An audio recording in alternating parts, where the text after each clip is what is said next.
I want to talk about something that the wellness industry gets completely wrong for caregiving parents. The advice they give is not bad advice. For someone with a flexible schedule, disposable time, and the ability to step away from their responsibility for an hour or two, it's fine advice. But for the parent who's managing a medically complex child, a parent whose phone is always on, whose schedule belongs to someone else's medical calendar, whose version of a slow morning is one where nothing goes wrong before 9 a.m., that advice does not just fail to help. It actually makes things worse. Because when you try it and it doesn't work, you you don't blame the advice. You blame yourself. And as the caregiving parent who's already running low, you do not need any one more reason to feel like you are falling short. So today we retire all those myths and we replace them with what actually will work. Welcome back, caregiver. I'm Michelle, and let's talk about self care advice that was never designed for people like us and what to do instead. The standard self care advice goes something like this. Take a bubble bath, light some candles, do some journaling, go to yoga. Heck, book a spa day. Disconnect for the weekends. And look, a bubble bath is a perfectly nice thing to do if you have 30 uninterrupted minutes and no one else is going to come knocking on that door, screaming your name. But caregiving parents do not live in that type of environment. You have a kid whose needs do not pause, a schedule that belongs to someone else's medical calendar, a level of vigilance that does not simply switch off because you are sitting in a bathtub. And the deeper problem with most self care advice is that it treats self care as a reward, like something you do after the work is done, after everyone else is handled, after you've earned the break. For caregiving parents, that work is just never done. Everyone else is never fully handled. The break never gets earned because the condition for the earning it just never arrives. So you keep waiting, and the self-care, it never happens. This is not a character flaw. That is a structural problem with the device. Let's go myth by myth. All right, so number one, self care is something you do when you have time. This is the most damaging myth because it sounds so reasonable. Of course, you'll take care of yourself when things slow down, when the schedule opens up, when the season passes. But here's the truth for caregiving families, there is no slow season. There is just a different kind of busy. Self care that depends on free time will never ever happen. Real self-care for caregiving parents is not something that you fit in. It is something that you have to build in. The difference is everything. Fitting it in means waiting for space. Building it in means that you are going to create the space, even when it is small, even when it's imperfect, even when it's 5 minutes and not 50. The parent who builds in 10 minutes of movement every day is healthier in 6 months than a parent who plans a spa weekend that never gets scheduled. Small, consistent build. This is a model that works.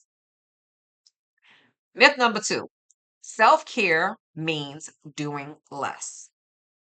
Most wellness advice tells you to just slow down, rest more, do less, and rest matters. So, we are going to talk about sleep in a minute. But for most caregiving parents, the version of self care that actually feels restorative is not doing less. It is doing something purposeful that belongs entirely to them. So, for some parents, that's exercise. Not because it's on a to do list, but because it is the 1 hour of the day that is theirs and only theirs. For me, that was me sitting on my stationary bike for 30 minutes when Wheel of Fortune came on. For some, it's a creative outlet. It could be Bible study, a conversation with a friend, building something, learning something, a project that has nothing to do with anyone else's care plan. Rest is necessary, but purpose is restorative.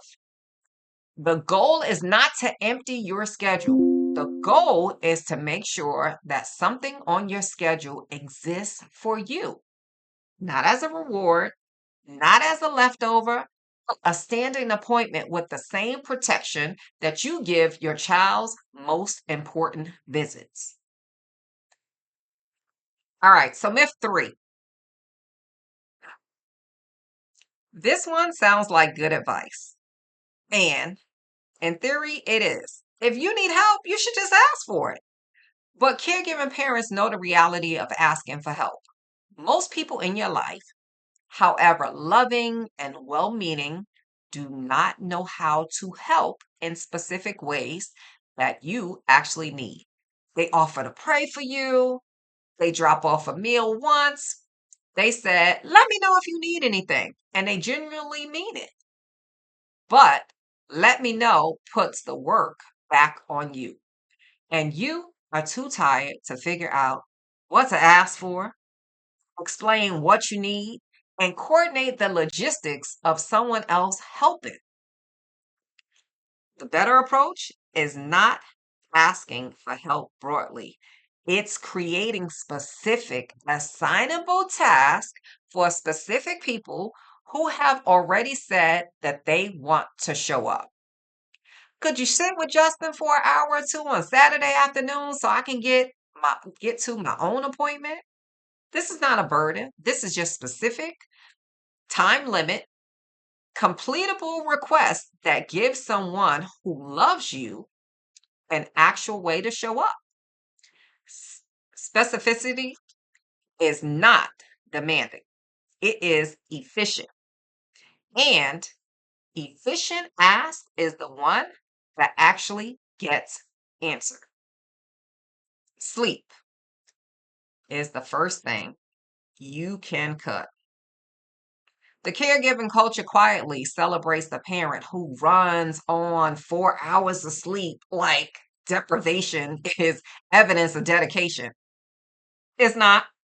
Sleep deprivation at the chronic level, the kind that caregiving parents experience, affects your immune function, your cognitive performance, emotional regulation, weight management, blood pressure, and long term cardiac health. Every single one of those things affects your ability to care for your child. This goal is not 8 perfect hours. For many caregiving parents, that is genuinely just not realistic. The goal is protecting sleep as a health strategy, not a luxury. If you can't get 7 hours, protect six. If you can't get six, protect your deepest sleep cycle. Prioritizing sleep over screens, over finishing tasks that can wait, over the inbox, your brain and your body will perform better on less sleep if if what you do get is protected and consistent. All right, so myth number five, your mental health will sort itself out. Caregiving is one of the highest risk situations for anxiety and depression. Not because caregivers are fragile, Because of the conditions of caregiving, it's chronic stress, social isolation, grief, loss of identity, financial pressure, physical exhaustion. All of these are objectively different. Mental health does not sort itself out under those conditions. It needs the same intentional attention as physical health.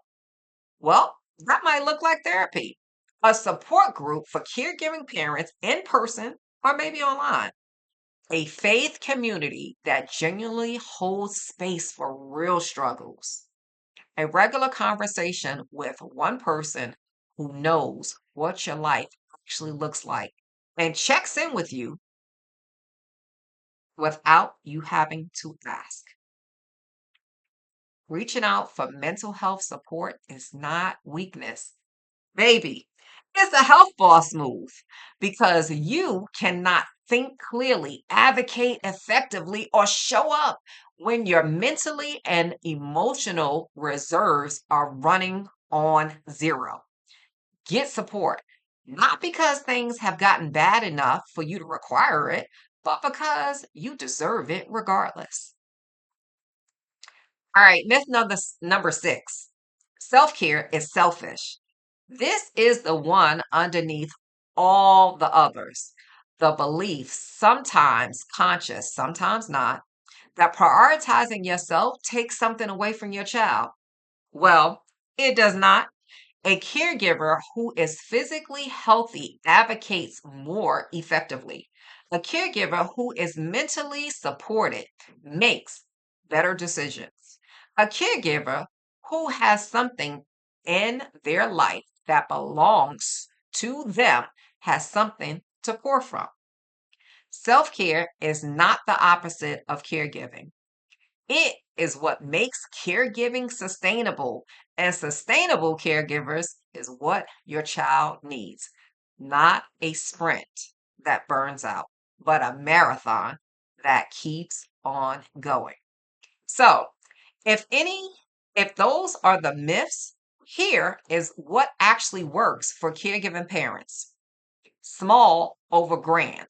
So 10 minutes every day beats a spa every 3 months consistently. That is a strategy. Built in over fit in. So put it on the calendar first, not after everything else. Specific over general. Do not plan to take better care of yourself. Plan to walk for 15 minutes on Tuesday morning. Track your numbers every Monday. Be in bed 10 p.m. 4 nights a week. Specific actions, specific times. That is what happens. Tracked over hoped.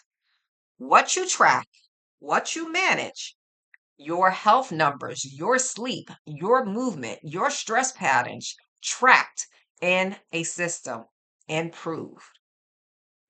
This is exactly why the Health Boss Planner is designed. It's a system for tracking your health, your child's health, your parents' health with the same specificity that you bring to anyone that you are caring for. Not a journal you fill with your field inspired, right? So, a structured tool that makes consistency the path of least resistance. The link, it'll be in the description. I want to leave you with this. Every day you spend your energy investing in your child's health and future, that is an act of love. And every day that you spend even a small fraction of the same energy investing in your own, that is also an act of love.